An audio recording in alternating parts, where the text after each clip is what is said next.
महिलाओं की बंदूक लिए हुए पिक्चर्स, मॉडर्न लाइफस्टाइल से सराबोर आधुनिक इजराइल की तस्वीरें देखकर यह अनुमान लगाना मुश्किल है कि यह देश सदियों तक दुख, मुसीबतों और खून में रंगे हुए इतिहास को लेकर बना है। दरअसल इजराइल दुनिया की एकमात्र कंट्री है जिस पे यहूदी यानी कि जूइश का राज है। 1940 के दशक के पहले यहूदी विश्व के अलग अलग कोने में बिखरे हुए थे, खासकर यूरोप ही उनका घर बन गया था। लेकिन जिस तरह से वर्ल्ड वॉर 2 में हिटलर की नाजी सेना ने जूस लोगों को बुरी तरह मारा और किसी भी देश ने उन्हें बचाने की कोई खास कोशिश नहीं की, तब ऐसी स्थिति में जूइश लोगों ने अपने देश की मांग उठाई जहां वो चैन से सर उठाकर जी सके और आने वाली पीढ़ी को एक सुरक्षित भविष्य दे सके। लाखों जूस जब हिटलर के शासन के दौरान मारे गए तो यूरोप, खासकर जर्मनी के जूइश लोगों ने मेडिटेरेनियन सी में बसे एक छोटे से रीजन की तरफ अपना रुख कर लिया जिसे पैलेस्टाइन कहा जाता था। अफ्रीका, यूरोप और विश्व के दूसरे हिस्सों से जूस अब पैलेस्टाइन की तरफ बढ़ने लगे। इस वक्त इनकी आंखों में ख्वाब था अपनी जमीन होने का, अपने लोगों के बीच होने का और अपना एक देश बनाने का जहां उनकी किस्मत यूरोपियन के हाथों ना लिखी जाए। लेकिन सवाल उठता है कि विश्व भर के जूइश आखिर पैलेस्टाइन की तरफ ही क्यों आगे बढ़े, क्यों उन्होंने इस छोटे से देश को अपना कहा। जूस के इतिहास और इजराइल की कहानी समझने के लिए चलते हैं इतिहास के पन्नों में। कहानी की शुरुआत होती है लगभग 4000 साल पहले। इन दिनों मेसोपोटामिया की सभ्यता थी जहां मूर्ति पूजा को बढ़ावा दिया जाता रहा। इस वक्त यहाँ कोई खास धर्म नहीं था और समाज इवॉल्व नहीं हुआ था। इसी दौरान यहाँ जन्म हुआ हजरत इब्राहिम का, जिससे अब्राहमिक रिलीजन शुरू हुआ। इनके वंशजों ने यहूदी, ईसाई और इस्लाम धर्म को जन्म दिया। बहरहाल हजरत इब्राहिम धीरे धीरे लैंड ऑफ केनन, जो कि प्रेजेंट डेज में इजराइल और पैलेस्टाइन का भाग है, वहां चले गए और लोगों को धार्मिक शिक्षा देना शुरू कर दी। इन्होंने एक धर्म की स्थापना की जिसे नाम दिया जूडाइज्म। इब्राहिम के फॉलोअर्स जूडास कहलाने लगे। इब्राहिम के 2 बेटे हुए, एक इस्माइल और दूसरा आइसक। इनके समय में भी इन्होंने जूडाइज्म को ही फॉलो किया और इनके फॉलोअर्स भी काफी संख्या में हो गए। लेकिन आगे चलकर आइसक के जो बेटे हुए उन्हें क्रिश्चियनिटी में जेकब, यहूदियों में इजराइल और मुस्लिमों में याकूब के तौर पर जाना गया। उन्होंने जूडाइज्म को आगे बढ़ाया, लेकिन फिर जेकब ने 4 शादियां की जिससे उनके 12 पुत्र हुए, जिन्होंने 12 अलग अलग कबीले बनाए और राज करने लगे। इन्हीं में से एक पुत्र जूडा था। इन्होंने ही यहाँ पहली दफा यहूदी धर्म की स्थापना की। लेकिन बीतते वक्त के साथ यहाँ भयानक अकाल पड़ने लगा, जिससे कि यहूदी लोग धीरे धीरे आसपास के देशों में माइग्रेट करने लगे। सबसे ज्यादा यहूदी उन दिनों इजिप्ट में जा बसे, क्योंकि यहूदी जहाँ भी जाते वहाँ सेटलमेंट बनाते और ग्रुप्स में रहा करते थे, इसीलिए वो बिजनेस में हमेशा से आगे थे। इनकी काबिलियत से इजिप्ट के राजा अब डरने लगे। उन्हें लगा कि अगर यहूदियों की संख्या यूं ही बढ़ती रही तो फिर वो दिन दूर नहीं जब ये लोग इजिप्ट पर कब्जा कर लेंगे और अपना शासन चलाने लगेंगे। इनकी बढ़ती आबादी और प्रॉस्पेरिटी ने वहां के राजा को रेस्टलेस करना शुरू कर दिया। फिर जल्दी ही वहां के राजा ने जूस प्रभाव और परिवार को रोकने के लिए ऐसा आदेश दे दिया जिसे सुनकर सबके रोंगटे खड़े हो गए। दरअसल इजिप्ट के किंग ने सारे जूस पुरुषों और बालकों को मार देने का आदेश दिया। जूइश महिलाओं को स्लेवरी में धकेलना शुरू कर दिया। इससे न तो केवल शुरुआती दिनों में जूस की पॉपुलेशन घटी, बल्कि बहुत सारे जूस अब दूसरे राज्यों की तरफ भागने की फिराक में लग गए। इसी दौरान इजिप्ट के जूस परिवार में हजरत मूसा का जन्म हुआ था, जिन्होंने बड़ी मुश्किल से इजिप्ट में रहने वाले जूस को इकट्ठा किया और कठिन रास्ते को पार करके अपने जूस काफिले के साथ वापस इजराइल आ गए। इसके बाद मूसा एक धार्मिक गुरु के तौर पर देखे जाने लगे। उनका जूस लोगों के बीच में काफी सम्मान बढ़ने लगा। जब सारे जूइश मिलकर इजिप्ट से अपने काफिले के साथ इजराइल पहुंचे, तब उन्होंने ईश्वर के 10 कमांड्स यानी उपदेश दिए, जिसे मानने से जूस हमेशा सुखी संपन्न रह सकते थे। उन्होंने इन 10 उपदेशों को एक पत्थर पर लिखवाकर एक सोशल सेंटर में रखवा दिया, जिसे जूस के बीच में 10 कमांडमेंट ऑफ सुप्रीम गॉड कहा गया। इस तरह से यहूदियों को एक लंबे संघर्ष के बाद रहने के लिए एक निश्चित जगह मिली। कुछ वक्त के बाद इजराइल में किंग सॉल ने इजराइल किंगडम को एस्टैब्लिश किया, जो कि यहूदियों का अपना साम्राज्य बना। लगभग 1000 BC में किंग डेविड, जो राजा सोल के बेटे थे, जूइश लोगों के पहले पावरफुल किंग बने। उनके बेटे राजा सोलोमन, जो कि मुस्लिम लोगों में राजा सुलेमान के नाम से प्रसिद्ध हुए, उन्होंने इजराइल की राजधानी जेरूसलेम में यहूदियों का पहला social worship centre temple mount बनवाया। इसे फर्स्ट टेम्पल या सोलोमन टेम्पल कहा गया, क्योंकि यहूदी मूर्ति पूजा को नकारते थे। इसलिए इस मंदिर में हजरत मूसा के दिए हुए 10 उपदेश वाले पत्थर को रखा गया। लेकिन कुछ समय में ही यहाँ सिविल वॉर हो गया और यहाँ के लोग 2 एथनिक ग्रुप में बट गए। किंग सोलोमन यहूदी के पावरफुल रेस के तौर पर उभरे। इनके यहाँ खुशियाँ और खूब सारी दौलत बरसी। लेकिन 2 सदी बीतने के बाद ही यहाँ मेसोपोटामिया के एक राजा शालमानेसर V ने हमला कर दिया, जिसमें फिर से हजारों यहूदी मारे गए और राजधानी जेरूसलेम को बुरी तरह लूटा गया। किसी तरह यहूदियों ने खुद को और अपने साम्राज्य को फिर से बसाया। लेकिन 587 BC में एक बड़ी घटना हुई। इसी दौरान कई वॉर्स हुए, जिसमें जेरूसलेम को बुरी तरह से बर्बाद किया गया। उस वक्त बेबीलोनियन किंग नेबुकदनेस्सर के हुक्म पर पूरी जूडा कम्युनिटी को लूटा गया और भयानक मैसेकर हुआ। जो लोग बच गए उन्हें बेबीलोनियंस अपने साथ स्लेव बनाकर ले गए। बेबीलोनियन किंगडम ने जूडा किंगडम को बर्बाद कर दिया। इसके बाद जूस अब बेबीलोन के कब्जे में रहे। बेबीलोनियंस ने इनके फर्स्ट होली टेम्पल को भी खाक कर दिया और इसी दौरान हजारों जूस को 70 सालों के लिए एग्जाइल में भेज दिया। बहुत सारे जूइश इजराइल छोड़कर भाग निकले और विश्व के कोने कोने में बिखर गए। इस घटना के बाद तो जेरूसलेम और यहूदी दोनों का ही इजराइल में नामो निशान मिट गया। कुछ समय बाद ही ईरान में एक नए एम्पायर का जन्म हुआ, जिसे पर्शियन एम्पायर कहा जाता है। पर्शियन किंग्स ने मेडिटेरेनियन सी के कई हिस्सों समेत बेबीलोन और इजिप्ट को जीतकर एक बड़े भाग में पर्शियन एम्पायर खड़ा कर दिया, जिसमें यहूदियों को थोड़ी स्वतंत्रता मिली। इन्होंने इन यहूदियों को जो एग्जाइल के दौरान बेबीलोन में एज ए स्लेव लाए थे, उन्हें फ्री करके आदेश दिया कि वो इजराइल वापस जाए और वहां फिर से इजराइल को हरा भरा बनाए। पर्शियन किंग साइरस II ने यहूदियों को फिर से मंदिर बनाने की भी अनुमति दी। इसके बाद यहूदी फिर से इजराइल आ गए और उन्होंने यहाँ अपना मंदिर फिर उसी जगह बनाया। इसे सेकंड टेम्पल कहा गया। यहाँ यहूदियों ने अपना जीवन शुरू किया, लेकिन ये जगह हमेशा ही युद्ध और हमलों में उलझा रहा। कुछ वक्त बीतने के बाद अलेक्जेंडर ने पर्शियन एम्पायर को जीत लिया और इसके बाद जेरूसलेम अब सिकंदर के कब्जे में आ गया। अलेक्जेंडर किंगडम खत्म होने के बाद 63 BC तक इजराइल रोमन किंगडम के भीतर आ गया। रोमन किंगडम के समय में ही जीसस क्राइस्ट का जन्म एक यहूदी परिवार में हुआ। वो धीरे धीरे लोगों के बीच काफी पॉपुलर होने लगे और उन्होंने खुद को भगवान का बेटा कहा। जल्दी ही उनके फॉलोअर्स अब यहूदी समाज में फैल गए। लोग उनकी बातों से बहुत प्रभावित होते और उनके चमत्कार देखने आने लगे। ये बात यहूदियों के धर्म गुरुओं को नहीं भाई। उन्होंने जीसस के खिलाफ बातें फैलानी शुरू कर दी। जूस ने जीसस को अपना गॉड मैसेंजर मानने से इनकार कर दिया। ये जीसस ऑफ नाजरेथ की टीचिंग को मानने से इनकार करने लगे और 30 से 33 AD के करीब जीसस को सूली पर टांग दिया, ये कहते हुए कि ये आदमी धर्म के खिलाफ बोल रहा था। लेकिन जीसस को सूली पर टांगना यहूदियों पर बहुत भारी पड़ गया। रोमन एम्पायर में जीसस के फॉलोअर्स बढ़ने लगे। कई जूइश भी अब क्रिश्चियनिटी को फॉलो करने लगे थे। इससे यहूदियों की समस्या और बढ़ने लगी। असल में रोमन्स की बढ़ती हुई क्रिश्चियन पॉपुलेशन की वजह से कई जूस भी अब क्रिश्चियनिटी को फॉलो करने लगे थे। इससे जूइश के धर्म गुरुओं ने मिलकर रोमन के खिलाफ रिवॉल्ट कर दिया, जिसे फर्स्ट जूइश रोमन वॉर कहा जाता है, ताकि क्रिश्चियंस को इजराइल से भगाया जा सके और रोमन्स के राज से छुटकारा मिल सके। जहां तहां लोग अब काफिले बनाकर रोमन एम्पायर को मानने से इनकार करने लगे। जब जूस ने पहली बार अपने हक की आवाज उठाई और रोमन किंगडम को मानने से इनकार करने लगे, तब रोमन्स ने पूरे जेरूसलेम को चारों तरफ से घेर लिया और फूड सप्लाई बंद कर दी, जिससे कि जूस भूखे मारे गए। इसके बाद उन्होंने बचे कुचे लोगों को मारना शुरू कर दिया और अंत में पूरे जेरूसलेम को आग के हवाले कर दिया। इसी दौरान रोमन्स ने यहूदियों के सेकंड टेम्पल को भी जलाकर राख कर दिया, जिसकी एकमात्र दीवार आज भी जेरूसलेम में बची हुई है। इस घटना को सीज ऑफ जेरूसलेम कहा गया। इस आगजनी में लाखों जूस परिवार मारे गए और जो बचे उन्हें या तो कन्वर्ट किया जाने लगा या फिर स्लेवरी में डाला जाने लगा। जूस महिलाओं के साथ अत्याचार ज्यादा बढ़ गए और जूस पुरुषों और बच्चों को तो जान से भी मारा जाने लगा।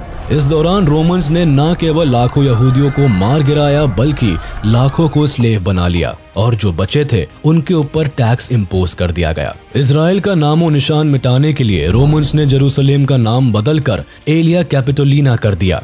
इसी दौरान रोमन्स ने इजराइल के एक छोटे से हिस्से जिसे जूडिया कहा जाता था उस जगह का नाम बदलकर सीरिया पैलेस्टीना कर दिया, जो कि लेटर ऑन पैलेस्टाइन के नाम से जाना गया। धीरे धीरे इसी पैलेस्टाइन में जूस के फॉलोअर्स ने क्रिश्चियनिटी को बढ़ावा दिया। हालांकि उन दिनों रोमन एम्पायर के किंग्स भी क्रिश्चियनिटी के अगेंस्ट थे, इसलिए पैलेस्टाइन में रहने वाले लोग गुपचुप तरीके से इस रिलीजन को फॉलो करते थे। शुरुआती दिनों में ये रिलीजन ज्यादा नहीं फैला।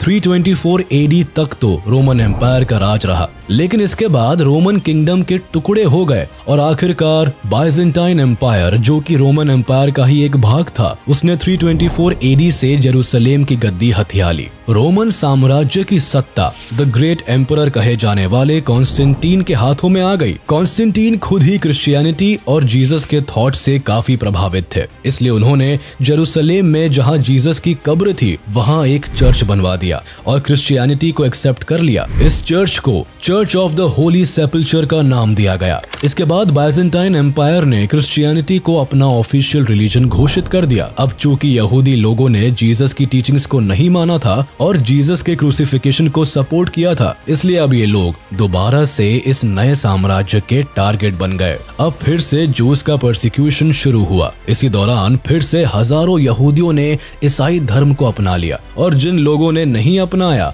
उनके ऊपर फिर से अत्याचार होने लगे। चूंकि बाइजेंटाइन एम्पायर को पता था कि अगर जूस को थोड़ी भी छूट मिली तो ये तुरंत अपना साम्राज्य बनाने में देरी नहीं करेंगे, इसलिए उन्होंने इस दौरान कई सारे ऐसे रूल्स बनाए जिससे कि जूस लोगों की पावर खत्म होती चली गई। कुछ रूल्स के हिसाब से जूस अपने लिए कोई भी स्लेव या सर्वेंट नहीं रख सकते थे। जूस और नॉन जूइश मैरिज भी बैन कर दी गई। जूस अपने लिए किसी भी तरह की कम्युनिटी वर्शिप सेंटर नहीं बना सकते थे और ना ही उन्हें बहुत ज्यादा संख्या में इकट्ठा होकर प्रेयर्स करने की अनुमति थी। इन सब रूल्स को नहीं मानने वाले जूस को पनिश करने का भी प्रावधान बना। उनकी प्रॉपर्टी जब्त कर ली जाती थी और कई मामलों में उन्हें या तो जेल में डाल दिया जाता था या फिर उन्हें सीधे मौत की सजा दे दी जाती थी। ऐसी बदतर जिंदगी जीते हुए जूस ने कुछ सदियां और गुजारी। 638 AD में बाइजेंटाइन एम्पायर को हराकर अरब आर्मी ऑफ उमर जेरूसलेम को कैप्चर कर लेता है, जिसके बाद पूरा सीरिया पैलेस्टीना अरब रूलर्स के अंडर आ जाता है। अरब्स के समय उन्होंने उस जगह का नाम अब पैलेस्टीना कर दिया। 638 से लेकर 1099 तक पैलेस्टीना इस्लामिक पीरियड में रहा, जिसमें यहूदियों को थोड़ी बहुत आजादी मिली। इसी दौरान लाखों जूस मुस्लिम बन गए और खुद को इब्राहिम के वंशज कहने लगे। इस दौरान यहूदी खूब फ्लरिश हुए। मुस्लिम खलीफा ने पूरी दुनिया में बसे जूस को वापस से जेरूसलेम आने का न्योता दिया। इस दौरान आसपास बसे जूस फिर से इजराइल की तरफ चले गए। हालांकि पिछले 500 सालों से भटकते रहने के कारण कई जूस अब अफ्रीका, यूरोप, खासकर स्पेन, जर्मनी और रूस के आसपास के इलाकों में बस गए थे और उन्होंने वहां अपना छोटा छोटा सेटलमेंट बना लिया था। इसी दौरान इस्लाम धर्म चारों तरफ फैला और जूस भी पूरी दुनिया में अलग अलग जगह बसने लगे। 1099 तक तो जूस अच्छी जिंदगी जी रहे थे, लेकिन 11th सेंचुरी तक आते आते यूरोपियंस अब समुद्री रास्ते ढूंढते हुए हर जगह को कॉन्कर कर रहे थे। इसी दौरान उन्होंने पैलेस्टीना को भी कॉन्कर किया और यहाँ के लोगों को मारना शुरू कर दिया। इसके अलावा यूरोप की दूसरी जगहों में जहाँ जूस पहले से रह रहे थे उन पर भी अत्याचार शुरू हो गया। दरअसल लगभग सारे यूरोपियन देश क्रिश्चियनिटी को फॉलो करने लगे थे और उनका मानना था कि जूस लोग ही थे जिन्होंने जीसस को क्रूसीफाई किया था, जिसका खामियाजा उन्हें 1000 साल बाद भी चुकाना पड़ रहा था। यूरोपियन क्रिश्चियंस ने न सिर्फ पैलेस्टीना एंड जेरूसलेम को कैप्चर किया, बल्कि यहाँ पर रह रहे जूस की जिंदगी में भी जहर घोलने का काम किया। इनका मानना था कि जेरूसलेम जहाँ जीसस की कब्र थी उसे अरब मुसलमानों से छीना जाए और जूस जो कि जीसस की मौत के लिए जिम्मेदार माने जाते थे उनका खात्मा किया जाए। ये दौर शुरू हुआ 1095 से। जो कि 1291 तक चलता रहा। इस दौरान मुस्लिम और क्रिश्चियन लोगों के बीच भयानक युद्ध हुए, जिसे होली वॉर भी कहा जाता है। दरअसल जूस और मुस्लिम लोग जेरूसलेम को अपना होली लैंड मानते थे, लेकिन क्रिश्चियंस भी इसी जगह को अपना होली लैंड मानते थे और उस पर अपना अधिकार चाहते थे। इसी युद्ध में मुस्लिमों और जूस ने मिलकर ईसाइयों से युद्ध किया ताकि उन्हें जेरूसलेम जाने से रोका जा सके। इस युद्ध में दोनों ही तरफ से लाखों लोग मारे गए, खासकर जूस जो इस रीजन में रह रहे थे। उनकी तो आधी से ज्यादा संख्या इस युद्ध में खत्म हो गई। इसके अलावा यूरोप में जहां भी यहूदी दिखे, वहां ईसाइयों ने उनको जिंदा जलाना शुरू कर दिया। यहूदियों की ये जीवन शैली और स्लेवरी ऑटोमन एम्पायर के आने तक बनी रही। 16th सेंचुरी में ऑटोमन एम्पायर ने जेरूसलेम पर कब्जा कर लिया। यूरोप के भी बड़े हिस्से पर इन दिनों ऑटोमन एम्पायर का राज था, जिसमें जूस को थोड़ी आजादी मिली। हालांकि इन दिनों भी जूस को कोई अच्छी जिंदगी नहीं जी रहे थे, लेकिन फिर भी यूरोप में क्रिश्चियंस जिस तरह से जूस को ट्रीट कर रहे थे, उससे अच्छी जिंदगी ऑटोमन एम्पायर के जूस की थी। ऑटोमन एम्पायर ने न सिर्फ जूस को फिर से उनकी धार्मिक स्वतंत्रता दी, बल्कि उन्हें फिर से अच्छी जिंदगी जीने का मौका दिया। उन्होंने जेरूसलेम के उलझे हुए होली लैंड डिस्प्यूट्स को भी खत्म करने की कोशिश की। दरअसल उन्होंने माउंट टेम्पल की दीवार और मस्जिद का एंट्रेंस और पैलेस्टाइन कहे जाने वाले क्षेत्र में चर्च के एंट्रेंस को अलग किया। सबके लिए इंतजाम किए गए ताकि लोग धर्म के नाम पर एक दूसरे से वॉर ना करें। ऑटोमन एम्पायर का ये काम बेशक जेरूसलेम में काफी कारगर रहा। लंबे समय तक इन तीनों धर्मों के बीच कोई धर्म युद्ध नहीं हुए, लेकिन जूस का फेट उनका पीछा कहाँ छोड़ने वाला था। पिछले 2000 सालों से भागते रहने की वजह से अब जूस ज्यादातर मेडिटेरेनियन सी के हिस्सों और यूरोप में बस गए थे। बट यूरोप में अब चारों तरफ जूस विरोधी बातें होने लगी। क्रिश्चियंस अब बिना मतलब के कारण ढूंढकर जूस को मारने लगे। इस वक्त जूस के खिलाफ फैली इस नफरत को एंटीसेमिटिज्म का नाम दिया गया, जिसका मतलब था जूस लोगों के साथ धर्म और रेस के बेसिस पर भेदभाव करना। यह भेदभाव कोई नॉर्मल लेवल का नहीं था, बल्कि एंटी जूइश लोग जूस को समाज का धब्बा समझते थे। उन्हें कम्युनिटी या सोसाइटी के सोशल वेलफेयर स्कीम्स और बेनिफिट से दूर रखा जाता था। उन्हें कई बार तो धर्म के नियम तोड़ने और काला जादू करने के नाम पर जिंदा जला दिया जाता था। 18th सेंचुरी आते आते एंटीसेमिटिज्म पूरे यूरोप एम्पायर्स में फैलने लगा और जूस को एक एक सांस के लिए मोहताज होना पड़ा। आए दिन उनके साथ मारपीट, स्लेवरी और मैसेकर्स होने लगे। एंटी जूइश खासकर ईसाइयों ने जूइश लोगों का मैसेकर करना शुरू कर दिया। औरत, मर्द, बच्चे, यहाँ तक कि प्रेग्नेंट औरतों को एक साथ इकट्ठा करके जिंदा आग में जला दिया जाता था। हजारों जूस को फ्रांस और यूरोप के दूसरे हिस्सों से निकाला जाने लगा। जूस के लिए एक येलो बैच पहनना कंपलसरी कर दिया गया, जिससे कि उन्हें सोशली लोग पहचान सके। Jobs, social reservations, inter religion marriages, ये चीजें जूस के लिए बैन थी। यहाँ तक कि जो लोग जूस से कन्वर्ट होकर क्रिश्चियंस बन जाते थे, उनके साथ भी यूरोप में अच्छा व्यवहार नहीं किया जाता था। कुल मिलाकर कहे तो एंटीसेमिटिज्म की वजह से पूरे यूरोप में जूस के साथ बेरहमी से मारपीट की जाती रही। वक्त के साथ चीजें बदली नहीं, बल्कि जूस का जीना और मुश्किल होने लगा। इनके लिए अलग पीनल कोड होते थे।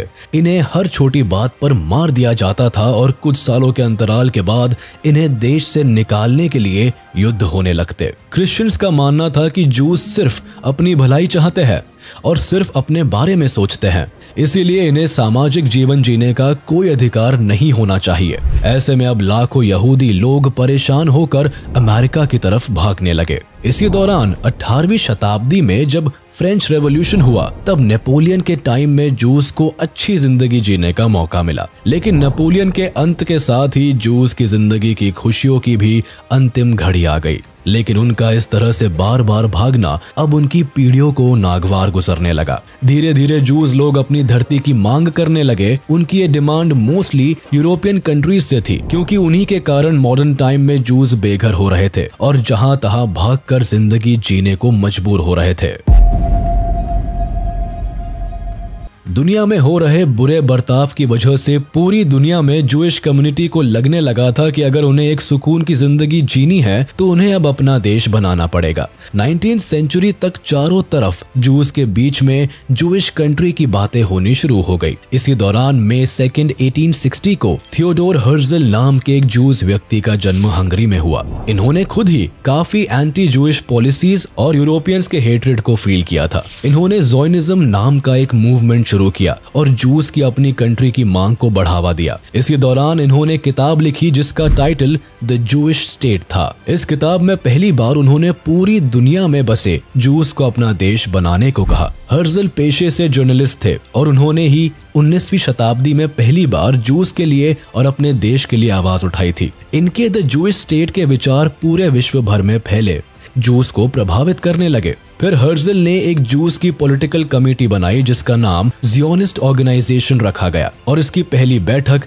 1897 में स्विट्जरलैंड में हुई। इस बैठक के बाद ज़ियोनिस्ट मूवमेंट को सपोर्ट करने के लिए विश्व भर में फैले जूस इस ऑर्गेनाइजेशन में पैसे भेजने लगे। देखते देखते कुछ ही समय में यह ऑर्गेनाइजेशन ने बहुत पैसे इकट्ठे कर लिए जिससे कि जूस का एक अपना देश बनाया जा सके। उन दिनों पूरे यूरोप में डेथ टू द जूस का नारा गूंजने लगा था जिससे कि पूरी जूस फैमिलीज में काफी डर फैलता जा रहा था। ऐसे में हर्जल ने विश्व भर में फैले जूस को अपने वतन इजराइल, जो कि अब पैलेस्टाइन बन गया था, वहां आने को कहा। उनके उस बुलावे के बाद काफी मात्रा में जूस अपने वतन इजराइल की तरफ बढ़ने लगे। हर्जल को यह भरोसा था कि एंटीसेमिटिज्म को यूरोप से हटाना नामुमकिन है और इस वजह से जूस हमेशा ही दुख भरी जिंदगी जीते रहेंगे। इसीलिए उन्होंने जूस स्टेट की मांग तेज कर दी। उनके बुलावे पर फिर से जूस का काफिला पैलेस्टाइन की तरफ बढ़ने लगा। जिसको जैसे संभव हुआ वो उसी हालत में पैलेस्टाइन की तरफ बढ़ निकला। कुछ लोग तो एंटीसेमिटिज्म के मारे पैदल ही रेगिस्तान पार करते हुए पैलेस्टाइन पहुंच गए। चूंकि उन दिनों पैलेस्टाइन ओटोमन एम्पायर के हाथ में था, इसीलिए जूस के यहाँ आने पर कोई रोक टोक नहीं हुई। जूस के यूरोप से पलायन करके पैलेस्टाइन पहुंचने के इवेंट को आलिया का नाम दिया गया। हर्जल के इस बुलावे पर पहला आलिया 1882 एंड 1903 के बीच हुआ जिसमें लगभग 35,000 जूस इजराइल वापस आए। इसके बाद दूसरा आलिया 1904 एंड 1914 के बीच हुआ जिसमें फिर से लगभग 40,000 जूस इजराइल आए। इसी बीच वर्ल्ड वॉर 1 शुरू हो गया। इसके दौरान भी लगभग 40,000 जूस पैलेस्टाइन आ गए। लेकिन पैलेस्टाइन आकर भी जूस यहाँ एक भगोड़े की तरह जीवन जी रहे थे। जूइश लोगों ने बॉर्डर वाले इलाकों में अपना सेटलमेंट बनाया, लेकिन जूस के पास काफी पैसे थे जिसका इस्तेमाल करके वो अपना शहर, स्कूल्स, हॉस्पिटल्स और संस्कृति को फ्लोरिश करना चाहते थे। जूस अपना देश किसी भी कीमत पर बनाना चाहते थे और इस बात की खबर ब्रिटिशर्स को काफी अच्छे से थी। उन दिनों अमेरिका में जो जूस थे वो काफी फ्लोरिश्ड और रिच थे और वही लोग मेनली ज़ायनिस्ट ऑर्गेनाइजेशन को पैसे भेज रहे थे। अमेरिका के वर्ल्ड वॉर 1 में एंटर कर जाने के बाद अब जूस भी कुछ हद तक प्रो ब्रिटिशर्स हो गए। इस बात का फायदा उठाकर ब्रिटिश एम्पायर ने अपनी कमजोर होती हुई इकोनॉमी को बूस्ट करने और वॉरफेयर के खर्चे को उठाने के लिए 1917 के आसपास जूस लोगों से फाइनेंशियल मदद मांगी। बदले में उन्होंने ये कहा कि अगर जूस उन्हें पैसों से मदद करते हैं और अगर ब्रिटिशर्स वर्ल्ड वॉर 1 जीत जाते हैं तो वो लोग जूस की अपनी कंट्री इजराइल बनाने में मदद करेंगे। ब्रिटिशर्स के इस वादे पर भरोसा करके जूस ने ब्रिटिशर्स को सपोर्ट किया। उन दिनों ये प्रस्ताव जूस और ब्रिटिश फॉरेन सेक्रेटरी आर्थर बैलफोर के बीच हुआ था, जिसे बैलफोर डिक्लेरेशन भी कहा जाता है। इस प्रॉमिस पर भरोसा करके जूइश लोगों ने ब्रिटिशर्स को ऑटोमन के खिलाफ जाकर फाइनेंशियल मदद की। इस युद्ध में ऑटोमन एम्पायर हार गया और पैलेस्टाइन अब ब्रिटिशर्स के कब्जे में आ गया। पैलेस्टाइन जब ब्रिटेन के कब्जे में आया तो पूरे विश्व से जूस पैलेस्टाइन की तरफ बढ़ने लगे। जूस लीडर्स ने देखा कि लोग अलग अलग जगहों से आ रहे हैं और उनकी बोली, भाषा और लाइफस्टाइल भी एक दूसरे से अलग है, तो उन्होंने पूरी जूस सोसाइटी को यूनिफॉर्मिटी देने के लिए एक शहर बसा लिया जिसका नाम सिटी ऑफ टेल अवीव दिया गया।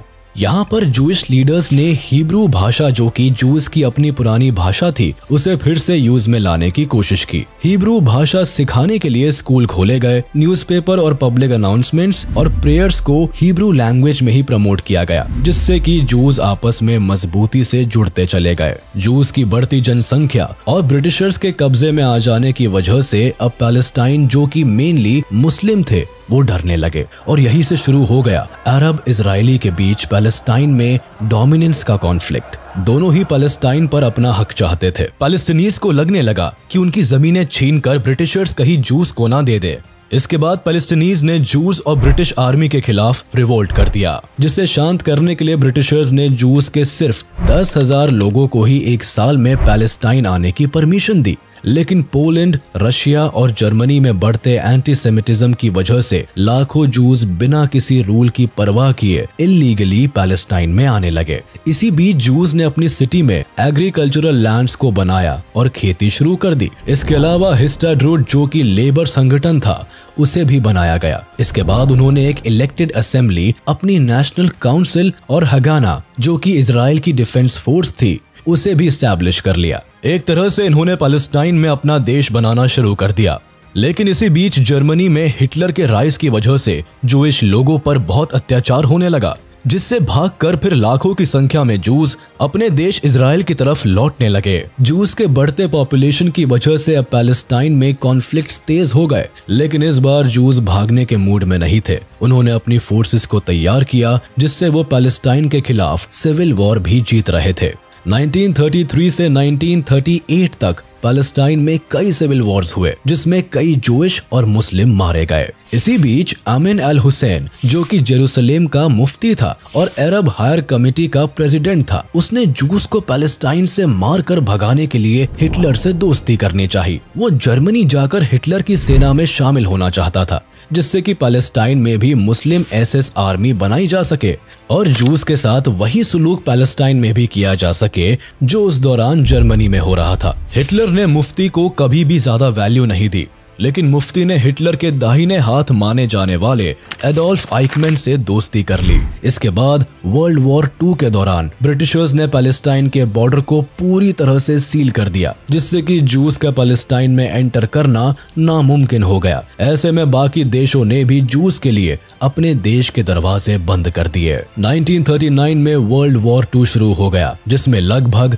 60 लाख जूस हॉलोकॉस्ट में मारे गए और जो बच गए वो किसी तरह से इजराइल भागकर चले आए। हॉलोकॉस्ट के भयानक दर्द से गुजरने के बाद अब जूस के इंतजार की हद खत्म हो गई। उन्होंने अपना देश बनाने के लिए फिर से ब्रिटिश एम्पायर पर जोर डालना शुरू कर दिया। इस बार जूस पीछे हटने वालों में से नहीं थे। उन्होंने अपने हाथों में बंदूक उठाई, जिससे कि इजराइल एक स्वतंत्र देश बन सके। अब इजरायलीज फोर्सफुली ब्रिटेन के अगेंस्ट जाकर हॉलोकॉस्ट से बचकर आए यहूदी को अपने देश में लाना शुरू कर दिया। कई छोटे छोटे कॉन्फ्लिक्ट्स हुए, जिनमें जूस और ब्रिटिशर्स दोनों ही मारे गए, लेकिन फाइनली जूस ने ये जंग जीती। 1947 में Zionist movement homeland for the Jewish people काफी तेज हो गया। वर्ल्ड वॉर 2 के बाद ब्रिटिश इकोनॉमिकली काफी कमजोर हो गया था, इसलिए उन्होंने व्हाइट पेपर रिलीज करके कहा कि वो लोग 15 मई 1948 को पैलेस्टाइन छोड़कर चले जाएंगे। लेकिन यहाँ तो अब तक ब्रिटिश एम्पायर के द्वारा यहूदियों को प्रॉमिस किया गया होमलैंड मिला ही नहीं था, तो फिर अरब्स और जूस के बीच होने वाले युद्ध भी लाजमी ही था। लेकिन इस मामले को तब यूएन कमीशन ने संभाला और पैलेस्टाइन के डिवीजन की बात प्रपोज की। शुरुआती दिनों में तो जूस के सपोर्ट में कोई भी नहीं आया, लेकिन जैसे ही अमेरिका ने अपना वोट जूइश स्टेट इजराइल के फॉर्मेशन के पक्ष में दिया, वैसे ही यूएसएसआर ने भी जूस के सपोर्ट में वोट कर दिया। फिर फाइनली जब यूएन कमीशन में पैलेस्टाइन और इजराइल के बंटवारे के लिए वोटिंग हुई, तब 33 देशों ने इजराइल के पार्टीशन प्लान को समर्थन दिया, जबकि 12 मुस्लिम देश और अपना एक भारत इस पार्टीशन के खिलाफ थे। सबसे मजेदार बात यह है कि ब्रिटेन,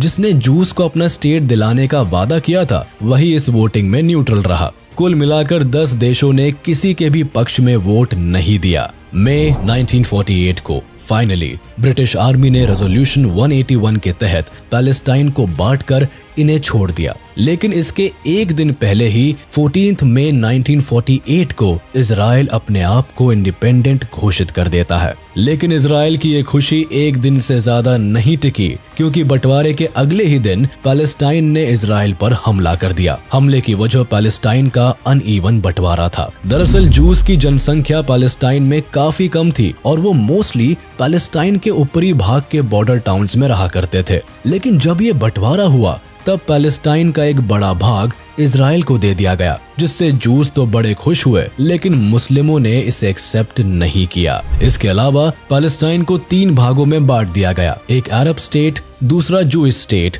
और सिटी ऑफ जेरूसलेम को इंटरनेशनल टेरिटरी घोषित कर दिया गया। इस बंटवारे की वजह से पैलेस्टाइन के निचले भाग में रहने वाले 7 लाख से ज्यादा मुस्लिम लोग बेघर हो गए और न्यूली क्रिएटेड अरब स्टेट पैलेस्टाइन में जाने को मजबूर हो गए। इसी वजह से इजराइल के फॉर्मेशन के तुरंत बाद फर्स्ट अरब इजरायली वॉर हुआ, जिसमें लाखों पैलेस्टीनीज और यहूदी मारे गए। ये युद्ध 1949 में खत्म हुआ, जिसमें यहूदियों की जीत हुई, लेकिन ये कॉन्फ्लिक्ट कभी खत्म नहीं हुआ।